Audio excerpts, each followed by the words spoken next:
안녕하십니까. 거꾸로 투자하는 쇼킹 부동산입니다. 10년 만에 나온 최악의 지표 시작해 보겠습니다. 자, 현재 부동산 시장 과열은요, 정책이 아닌 금리와 공급으로 해결해야 된다 말씀드렸습니다. 자, 공급적인 측면은 서울 지역은 2023년 하반기부터, 경기도 지역은 2025년부터 증가하는데, 자, 저희가 과거 사례로 말씀드렸지만 아무리 많은 입주 물량도 저금리 상황에서는 부동산 시장 안정에 그렇게 큰 효과가 있지 않더라. 결국에는 입주 물량 증가와 금리 변화가 같이 나야 된다는 건데, 지금 이 금리 변화, 금리의 정상화 시점이 언제냐 두고 많은 사람들이 논쟁을 하고 있습니다. 자, 쇼킹 부동산은 개인적으로 올해 말 또는 내년 1분기에 첫 인상이 단행될 것이고요. 물가 상승률 속도에 따라서 2022년에 인상 속도가 결정이 될 것이다. 그래서 내년에 금리가 얼마나 올라가느냐에 따라서 2023년 하반기에 부동산 시장 결과가 달라질 것이다. 그래서 저는 개인적으로 2023년까지는 1.5%까지는 무난히 가지 않을까 이렇게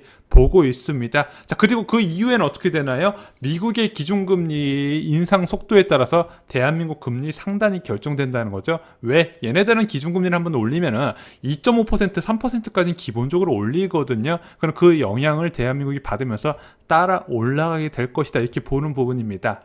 특히 그 어느 때보다 부동산 시장이 금리에 예민하게 반응하는 상황입니다. 부동산 시장 참여자들이 금리가 어떤 영향을 미치는지 다 알고 있어요. 그래서 금리 변화에 따라서 예민하게 받아들일 수밖에 없습니다. 2018년까지만 해도 서울 지역은 이제 공급 부족 및 투자 억제층 미비로 가격이 상승했다면 2019년과 2020년은요 영속된 금리 인상의 영향을 받아서 집값이 폭등한 사례다, 이렇게 나눠서 말씀을 드리고 있습니다. 그래서 긴축을 예상했던 시장에서 반복된 저금리 전환에 환호를 하면서 가격이 크게 올라갔죠. 그럼 반대로 부동산 가격이 과연 금리 인상에는 어떻게 작용될까, 그 부분도 봐야 된다는 거죠. 자, 저는 개인적으로 금리 인상보다도요, 금리 인상의 연속성이 중요하다 말씀드렸습니다. 자, 그래서 기준금리 한 차례 올리고 나서 1년 뒤에 또 올린다? 부동산 시장이 거의 영향을 받지 않아요. 자, 그래서 최소 6개월 이내에 2차례 정도 금리 인상이 나와야 부동산 시장의 고점이 형성되고 우하향하는 그림이 나타날 것이다.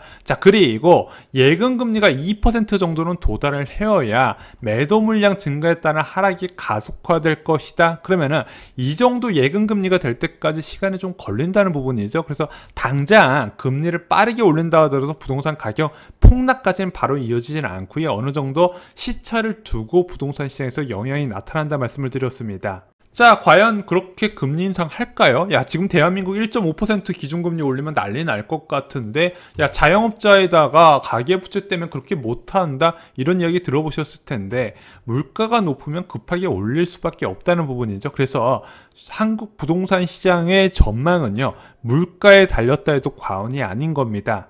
자, 그럼 물가가 높을지 어떻게 하나요? 생산자 물가지수를 보면 됩니다. 왜? 소비자 물가지수 전 단계예요. 선행지표입니다. 공장도 가격이라고도 많이 알려져 있죠. 자, 이 생산자 물가지수, 공장 출하 가격을 보면서 소비자 물가 상승률이 얼마나 오를지 예상이 가능한데, 오늘 한국 생산자 물가지수가 발표가 됐습니다.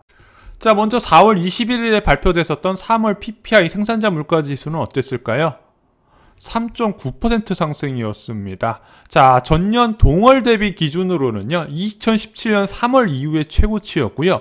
전월 대비 기준으로는 무려 2012년 3월 이후에 최고치였습니다. 자, 그래서 이것이 이렇게 높은 생산자 물가 지수가요, 4월 CPI 소비자 물가 상승률 2.3%에 기반이 됐다, 이렇게 말씀을 드렸죠. 그럼 금일 발표된 4월 PPI 생산자 물가 지수 상승률은 어떻게 나왔을까요?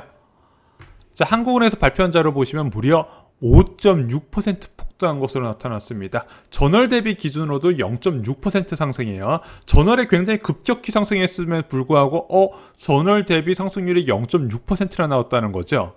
자, 이 생산자 물가 지수 상승률은요, 시장 전망치를 한참 초과하는 수치였습니다. 시장 전망치는 5.2%였어요. 근데 5.6%를 찍었다는 겁니다.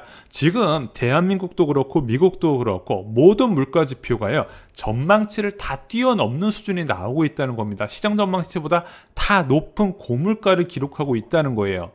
자, 한국 생산자 물가지수 상승률 이렇게 높게 치솟는 거는요, 이미 4월 중국 생산자 물가지수로 예견이 되었던 부분입니다. 그 당시에 6.8%가 나왔죠. 시장 전망치 6.5%보다 더 높게 치솟았습니다. 자, 그런데 중국 생산자 물가지수가요, 전국 전 세계에 인플레 척도로 나타나고 있어요. 그래서 앞으로 전 세계적으로 소비자 물가 상승률이 계속 높게 나타날 것입니다. 자, 전년 동월 대비 생산자 물가지수 상승률 5.6%의 의미는 무엇일까요? 자, 이것은요, 2011년 10월 이후의 최고치입니다. 10년 만에 생산자 물가지수 상승률이 전년 동월 대비 기준으로 최고치를 기록했다는 거예요. 자, 2010년, 2011년 저희가 많이 말씀드렸죠. 지금 대한민국 경제 상황이 2010년, 2011년과 굉장히 유사하게 흘러가고 있다. 자, 그 당시에 소비자 물가 상승률이 끝도 없이 치솟으니까 한국은행에서 기준금리 5차례 인상으로 대응을 했었습니다. 자, 그러다 보니까 2010년에 악몽이 재현되는 게 아니냐, 왜 이 당시에 지속적으로 기준금리를 올리면서 2012년 부동산 시장 붕괴의 씨앗이 됐거든요. 자, 그러면 이런 인플레이션이 언제까지 오냐? 세계적인 대위기가 오기 전까지 지속될 거라 말씀드렸습니다. 자, 이 당시에 왔었던 소비자 물가지수 급등 고물가 상황은요, 결국에는 유럽 재정 위기로 인해서 끝나게 됩니다. 자, 그런데 이런 한번 인플레이션이 오게 되면 절대 자체적인 대응만으로 물가 안정으로 오기가 쉽지 않다는 거 여러 번 경고를 드렸어요. 자, 먼저 어떤 품목이 상승에 영향을 줬나 살펴보겠습니다. 먼저 농축수산품은 영향이 감소했어요. 전년 동월 대비로도 2월에 고점을 찍고 지속적으로 하락하면서 13% 상승으로 영향을 줬고요. 전월 대비로는 마이너스 2.9%를 기록을 했습니다. 자, 그래서 지금 한국은행에서 당분간 일시적인 고물가를 전망했던 이유가 바로 이 계절적 요인에 따른 농축수산물 가격 급등이 완화가 되면서 물가 안정세로 넘어갈 거로 봤거든요. 그런데 실제적으로 농축수산물은 가격세가 안정이 되는데 공산품하고요, 서비스 가격이 지속적으로 상승세가 확대가 되고 있습니다. 먼저 공산품은요, 원자재 가격 폭등에 따른 가공식품과 금속 제품이 급등을 하기 시작하면서 전반적인 영향을 받은 거예요. 물론 유가 영향도 크게 받았다는 부분이죠. 게다가 서비스 부분의 상승폭이 계속 확대가 되고 있습니다. 이건 앞으로 더욱더 늘어날 거예요. 왜 그런지 뒤에서 설명을 드리겠습니다. 자, 이로써 6월, 7월 CPI 상승률 경계가 확산될 겁니다. 일단은 5월 소비자 물가지수 상승률 CPI는요, 2.7% 전망치가 나오고 있어요.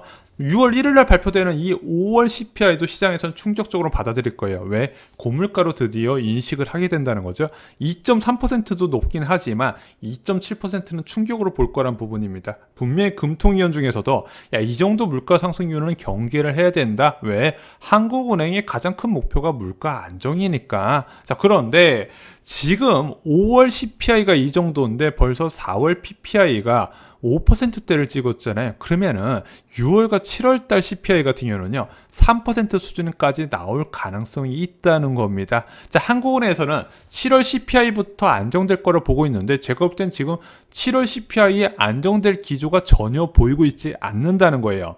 자, 그동안 한국은행에선 인플레이션을 일시적일 거라고 주장을 했습니다. 2분기에 2% 내외 수준으로 뛰고 3, 4분기 때 1% 후반의 상승률이 나타나기 때문에 2021년 전반적으로 볼 때는 한국은행의 물가 안정 목표제 2%를 위협하지 않는다고 봤던 거예요. 자, 그래서 완화적 통화 정책은 코로나19 불확실성에 유지가 되어야 된다. 그래서 현재 경제 확장기를 완화적 통화 정책으로 뒷받침해야 된다는 게 주장인데, 지금 이렇게 물가가 뛰게 되면 전혀 다른 스탠스를 취할 수밖에 없다는 겁니다. 자, 최근에 많이 나오고 있는 일시적 인플레를 주장하는 사람들의 오류 두 가지가 있습니다. 먼저 2분기 물가 상승률이 그렇게 높게 안 갈 것으로 봤어요. 그냥 일시적으로 물가 안정 목표제 2%에서 일부 넘을 수 있지만 그것만으로 통화정책 바꿀 이유가 없다. 그런데 지금 2%가 아닌 3% 수준까지 튀고 그 이외에도 2% 중반을 이야기한다면 그것은 구조적인 인플레로 볼 수밖에 없거든요. 통화정책이 바뀔 수밖에 없다는 겁니다. 왜 이것을 일시적 인플레로 주장하는지 전 이해가 안 돼요. 왜? 저유가의 기저효과는요, 2021년 내내 유지가 됩니다. 왜? 올해는요, 작년에 휘발유 가격 평균 가격이 1,300원대였어요. 올해는 지금 1,500원대를 기록하고 있잖아요. 휘발유 가격 경유 하나만 보더라도 15%에서 20% 인상 요인이 나타나게 됩니다. 이 휘발유 가격이요, 작년 2분기에만 폭락한 게 아니라 아니라 3분기, 4분기 내내 가격이 낮게 유지가 됐다는 겁니다. 게다가 작년에 저물가 기조도요, 물론 5월 달에 심각하긴 했지만요, 6월, 7월, 8월, 9월, 10월 달 모두 다 지속적인 1% 이하의 저물가를 기록했다는 거예요. 작년 10월 달에도 마이너스 0.1%였습니다. 그러면은 소비자 물가 상승률은 전년 동기 대비해서 나타나게 되어 있는데, 당연히 올해 소비자 물가 상승률 1년 내내 높을 수밖에 없다는 겁니다. 일시적일 수가 없다는 거예요. 또 하나 일시적 인플레를 주장하시는 분들 꼭 빠뜨리고 이야기하시는 게 있습니다. 바로 원자재 가격 급등에 따른 인플레이션을 무시하는 거예요. 예를 들어 쌀 가격이 30% 오른다 볼게요. 그러면 이 쌀을 원료로 하는 막걸리 가격 한 300원 정도 올리겠죠. 그런데 이 막걸리 가격 300원 올릴 때 이 쌀 가격 인상분 원가 얼마나 될까요? 많아봤자 100원 미만일 겁니다. 자, 솔직히 30원 미만일 수도 있어요. 그럼에도 불구하고 이것을 근거로 300원 가까이 인상을 한다는 거죠. 이참에 올리자 나서는다는 거예요. 자, 그러면은 이 막걸리를 파는 식당에서는 얼마 가격을 올릴까요? 자, 원가 300원 올라갔으니까 300원 더 올릴까요? 한 1000원 정도 더 올리겠죠. 그래서 원자재 가격에 따른 인플레는요, 시간이 갈수록 더 확대되는데, 원자재 가격 인상, 공산품 가격 인상, 서비스 가격 인상, 결국에는 이 서비스 품목이 전체 소비자 물가 상승률에서 차지하는 비중이 많다 보니까 시간이 갈수록 물가 상승률은 더 높게 나타난다는 겁니다. 게다가 이런 물가 인상이 지속될수록 가수를 촉진시키는 거예요. 지난달에 봤을 때는 쌌었는데 지금 가격이 올라가 버렸네. 자, 원래는 이게 소비자 물가 상승률이 오르게 되면은요, 좀 거부감이 생겨요. 야, 물가 올랐으니까 안 사. 그런데 이게 시간이 지나면서 전 품목에서 지속돼 버리잖아요. 그러면은 더더욱 사놔야겠다, 쌓아 놓는다는 부분이죠. 그래서 물가 대응이 늦을수록 더 큰 인플레를 부르기 때문에 연준에서 지금 계속해서 완화적 통화 정책을 지속한다는 입장에 대해서 많은 전문가들이 우려를 하는 이유가 바로 여기에 있는 겁니다. 빨리빨리 대응하지 않으면 나중에 더 큰 인상을 부를 수 있다는 거예요. 자, 물가 급등은 지속적인 금리 인상을 부른다 말씀드렸습니다. 그리고 이런 물가 급등은요, 세계적인 경제 위기가 오지 않는 이상 지속이 된다는 부분이죠. 자, 그럼 이런 지속적인 금리 인상에서 과연 주식시장이 폭락할까요? 몰라요. 그때 돼봐야 됩니다. 자, 지금 증시에서는요, 계속해서 긴축에 대한 영향을 조금씩 선반영을 하고 있어요. 부동산 시장이 반영하고 있나요? 그렇지 않습니다. 자, 기준금리 한 차례 빨리 오른다 해도 부동산 시장 꿈쩍 안 할 가능성이 있어요. 연속성이 중요하다 말씀드렸고, 연속해서 올리고 나서 일정 시차를 두고 급락한다 말씀을 드렸습니다. 자, 부동산 시장 이런 금리 인상에 굉장히 취약한 구조다. 가상화폐만큼 영향을 받는다 보시면 될 것 같습니다. 자, 부동산 시장 지속적인 금리 인상에 직격탄을 받을 수 있다는 부분, 지금 당장의 부동산 시장 상승률을 보지 마시고 2년 뒤를 보셔야 되는데, 2년 뒤가 굉장히 암울할 수 있다는 부분, 꼭 부동산 시장 지금에서라도 참여하려고 마음먹으신 분들 꼭 참고하시기 바랍니다. 이상으로 쇼킹 부동산 마칩니다. 좋아요, 구독, 공유 꼭 부탁드립니다. 감사합니다.